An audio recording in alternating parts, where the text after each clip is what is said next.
Friends, आज के इस वीडियो में जॉन वेबस्टर के प्ले डचेस ऑफ मल्फी को डिस्कस करेंगे, जिसे उन्होंने 1612-13 में लिखा था और 1623 में पब्लिश हुआ था। इस समय इंग्लैंड में जैकोबियन एरा था और इंग्लिश सोसाइटी बहुत ही करप्ट हो चुकी थी। ये स्टोरी इटली की एक रियल डचेस की लाइफ पर आधारित है, जिसका पूरा नाम the tragedy of duchess of Malfi है। डचेस छोटी उम्र में विडो हो जाती है, विधवा हो जाती है। उसके दो भाई कार्डिनल और फर्डिनेंड उसके विडो होने के बाद नहीं चाहते कि वो दोबारा शादी करे, इसलिए उसके ऊपर प्रेशर बनाते हैं, दबाव डालते हैं कि वो शादी ना करे, जिससे कि वो चाहते हैं कि शादी कर लेगी तो उनकी प्रॉपर्टी का बंटवारा होगा, इसलिए वो प्रॉपर्टी का बंटवारा करना नहीं चाहते। एंटोनियो, जो कि अभी अभी फ्रांस से आया है, वो अपने एक मित्र डेलियो से बात कर रहा है और कहता है कि डचेस के भाई कितने क्रूअल हैं, जो अपनी बहन के साथ ऐसा व्यवहार कर रहे हैं, उसको शादी नहीं करने दे रहे हैं। वहीं पे डचेस कितनी इंटेलिजेंट है, कितनी सेंसिबल है, कितनी सुंदर है। इसके बाद कार्डिनल और फर्डिनेंड डचेस के पास से जाने लगते हैं। कार्डिनल रोम का ड्यूक है। वहाँ पे जाने से पहले वो बोसोला नाम के एक मर्डरर को अपॉइंट करते हैं, जो कि अभी अपनी पनिशमेंट पूरी करके आया है। वो एज ए स्पाई, एक जासूस बना के डचेस के पास रखते हैं, जिससे कि डचेस जो है वो ऐसा कुछ करने ना पाए, शादी ना करने पाए। उसके बाद वो वहाँ से चले जाते हैं। उनके जाने के बाद डचेस ने अपनी एक मेड कैरियोला से कहा कि वो सीक्रेटली शादी करेगी, और किसी और से नहीं बल्कि एंटोनियो जो था, उसका खजांची था, कैशियर था, वो कहा कि वो एंटोनियो के साथ शादी करेगी। इसके बाद वो एंटोनियो को प्रपोज़ करती है। एंटोनियो भी उसके प्रपोज़ल को एक्सेप्ट करता है और दोनों इस तरह सीक्रेटली शादी कर लेते हैं। और शादी का सिर्फ कैरियोला उस शादी के बारे में जानती थी और किसी को कुछ नहीं पता था। इसके बाद फर्स्ट एक्ट समाप्त होता है। सेकेंड एक्ट शुरू होता है जस्ट आफ्टर 9 मंथ एंड अब डचेस प्रेग्नेंट हो चुकी है। वो अपनी प्रेगनेंसी के एडवांस स्टेज पे है। बोसोला को कुछ उस पर डाउट होता है, शक होता है, लेकिन उसके पास ऐसा कोई प्रूफ है नहीं कि वो कुछ कार्डिनल को बता सके या एंटोनियो को बता सके।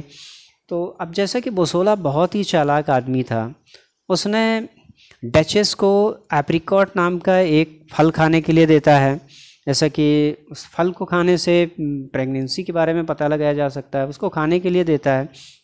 उस फल को खाने के बाद डचेस को बहुत ही प्रॉब्लम हो जाती है और किसी तरह एंटोनियो और डचेस जो हैं वो मामले को संभालते हैं। और एंटोनियो कहता है कि ऐसा कुछ हुआ नहीं है, उसकी तबीयत ख़राब हो गई है डचेस की।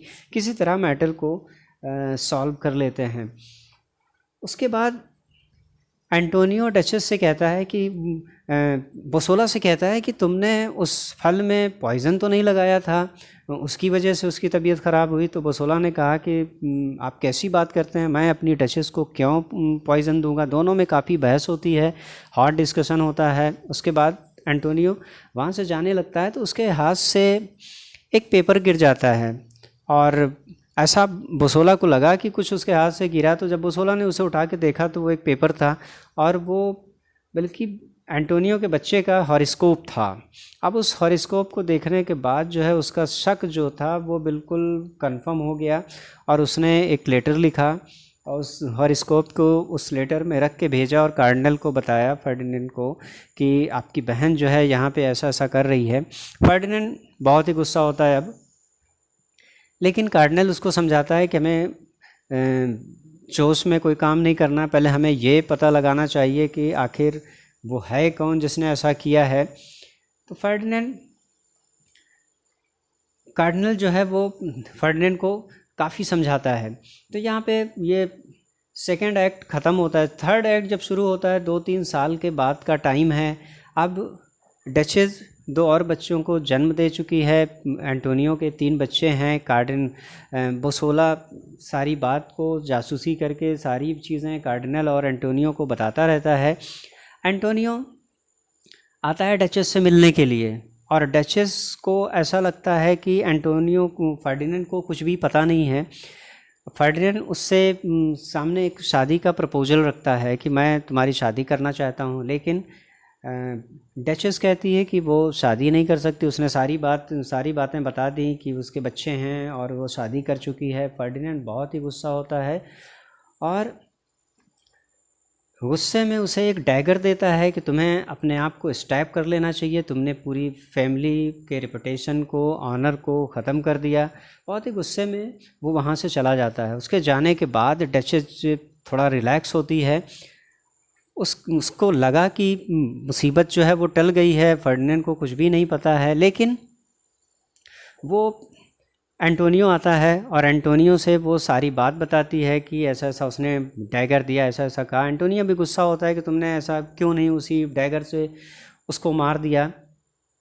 उसके बाद लेकिन अब डचेस को ऐसा लग रहा है कि एंटोनियो की जान को ख़तरा है, तो डचेस ने एक प्लान बनाया और एंटोनियो पर इल्ज़ाम लगाकर फंडिंग का कि उसने उसके साथ धोखा किया है, इल्ज़ाम लगाकर उसको नौकरी से निकाल देती है, इसलिए कि एंटोनियो को नौकरी से निकालने के बाद वो कहीं चला जाएगा और उसकी जान बच जाएगी। उसके बाद वो भी वहीं पे चली जाएगी, तो वो उसको इल्ज़ाम लगा के नौकरी से निकाल देते। लेकिन अब जैसा कि बोसोला बहुत ही चालाक आदमी था, वो एंटोनियो को डिफेंड करता है और कहते हैं, डचेस से कहता है कि आपको कोई गलतफहमी हुई है, एंटोनियो बिल्कुल भी ऐसा नहीं है, आप उसको दोबारा सोचना चाहिए, कोई गलतफहमी आपको हुई है।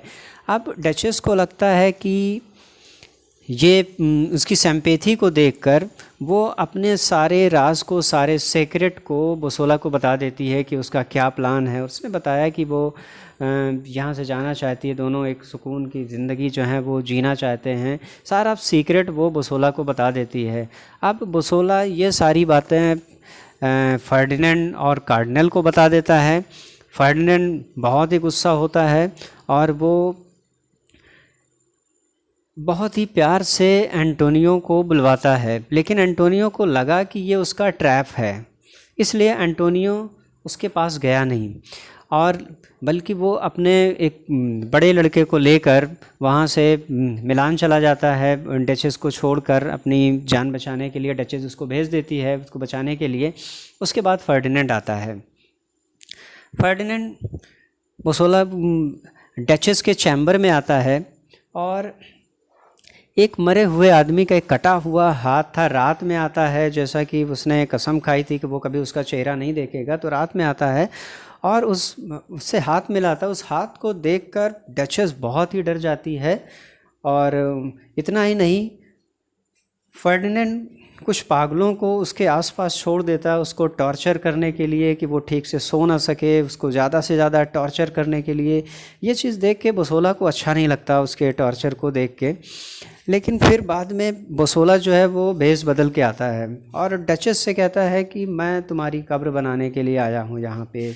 उसके बाद कुछ और एग्जीक्यूशनर आते हैं, मर्डरर आते हैं, वो डचेस की गला घोंट कर हत्या कर देते हैं, कैरियोला की भी हत्या कर देते हैं, उनके बच्चे को भी मार देते हैं। उसके बाद फर्डिनेंड आता है।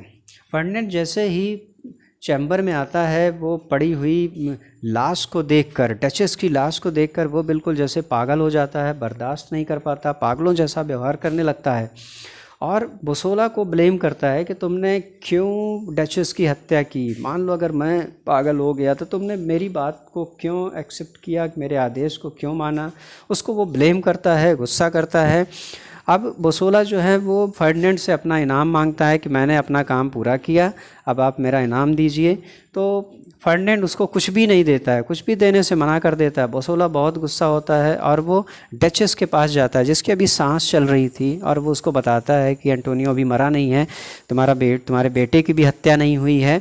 इसके बाद डचेस मर जाती है। अब फर्डिनेंड पागल हो गया है। अब बोसोला ने ये प्लान किया कि वो अपना इनाम जो है वो कार्डिनल से लेगा, कार्डिनल को सारी बातें बताएगा। लेकिन वो कार्डिनल के पास जाता है कार्डिनल से मिलने। कार्डिनल ऐसा बिहेव करता है कि उसको कुछ मर्डर के बारे में कुछ पता ही नहीं है, उसका उसमें कोई हाथ ही नहीं है। उसके महल में जूलिया नाम की एक लेडी थी जिसका कार्डिनल से अफेयर चल रहा था। तो वो बोसोला को देखती है, बोसोला को देखते ही बोसोला की तरफ वो अट्रैक्ट हो जाती है, उससे प्यार करने लगती है। बोसोला भी उससे कहता है कि वो उससे प्यार करेगा, उससे शादी करेगा, लेकिन उसके लिए उसे एक काम करना होगा। किसी तरह कार्डिनल को ये बात कन्फेस करवानी होगी कि एंटोनियो के मर्डर में उसका हाथ था। जूलिया तैयार हो जाती है और वो कार्डिनल के पास जाती है।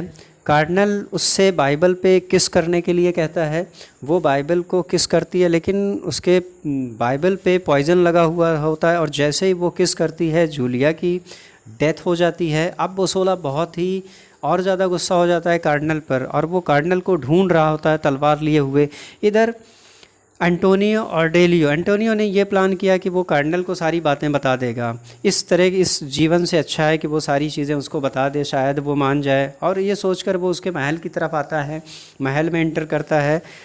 बोसोला भी महल में है, वो कार्डिनल को ढूंढ रहा होता है। एंटोनियो पर्दे के पीछे खड़ा हुआ होता है, उसको एक परछाई बोसोला को दिखाई देती है। वो समझता है कार्डिनल है और कार्डिनल समझ के वो एंटोनियो को मार देता है, एंटोनियो की हत्या कर देता है। बाद में जब उसको पता चलता है कि एंटोनियो है तो वो एंटोनियो से बताता है कि डचेस की हत्या हो गई है, तुम्हारे बच्चों की हत्या हो गई है। एंटोनियो बहुत ही दुखी होता है और वो मर जाता है। अब बोसोला और भी गुस्से में कार्डिनल को ढूंढ रहा होता है, कार्डिनल के कमरे में पहुंचता है और कार्डिनल ने अपने सारे दरबारियों से कह दिया था कि कोई भी अपने कमरे से बाहर नहीं निकलेगा, कितना भी शोर हो, कितनी भी आवाज़ हो, क्योंकि वो ये चाहता था कि आज बोसोला जो है वो एंटोनियो की हत्या कर देगा। अब कार्डिनल और बोसोला में लड़ाई शुरू होती है। कार्डिनल बहुत चिल्लाता है मदद के लिए, लेकिन कोई नहीं पहुंचता जैसा कि उसने मना किया था। उधर से फर्डिनेंड आ रहा होता है, पागल हो चुका है। वो इन दोनों को देखता है तो उसे लगता है कि ये कोई डेविल हैं। डेविल समझ के वो दोनों पर अटैक कर देता है और कार्डिनल को मार देता है, बोसोला को भी मार देता है। बोसोला मरने से पहले कार्डिनल को मार देता है, फर्डिनेंड को मार देता है। इस तरह कार्डिनल भी मारा जाता है, फर्डिनेंड की भी हत्या हो जाती है। उसके बाद बोसोला भी मर जाता है। अब पूरा स्टेज जो है वो लाशों से भर जाता है और इसी के साथ ये प्ले यहीं पे समाप्त हो जाता है।